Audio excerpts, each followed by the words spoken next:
Hello, Senator. Hello. My name is Eddie Winslow, and I'm an ED nurse, and I wanted to talk to you about Senate Bill 295. Senate Bill 295 was developed in the last legislative session, and basically what it will do is extend penalties for individuals who commit acts of assault in the emergency department. Currently, the legislation indicates that if an individual commits an act of assault in the emergency department, they are punished by a misdemeanor. However, firefighters and paramedics, if they are victims of assault, the individual is punished with a felony. And what we're looking with Senate Bill 295 would be to extend those same privileges that firefighters and paramedics enjoy outside the hospital to individuals inside the hospital in the emergency department, and would protect those people who are working very hard to protect you in a crisis situation. This legislation is important, very important, because workplace violence in the healthcare setting is endemic at this point. According to the Occupational Safety and Health Administration, 48% of all non-fatal injuries are related to assaults in the healthcare setting.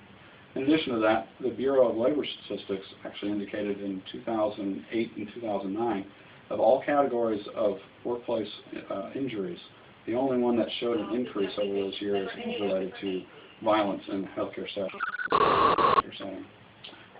The ENA supports this. ENA, the Emergency Nurses Association, put forth a position statement back in 2010, stating that legislation needs to be developed to increase the penalties for those individuals.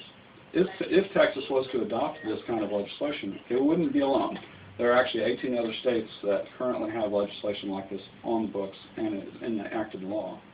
The only opposition that it ran into in the last legislation session was related to mental health advocacy groups who are concerned with this law unfairly targeting the mentally ill who may be acting out in relation to their disease process. This bill does protect those individuals. It doesn't punish them with a felony, and it does also require that emergency room workers have to take a course on de-escalation techniques. Any other questions I can answer for you? No.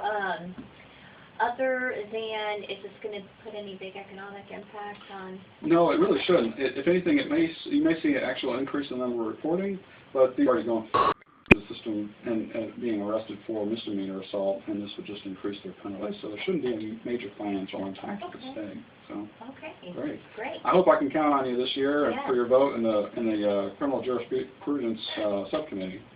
It sounds like a very needed bill. Absolutely. Thank you very much. Thank you.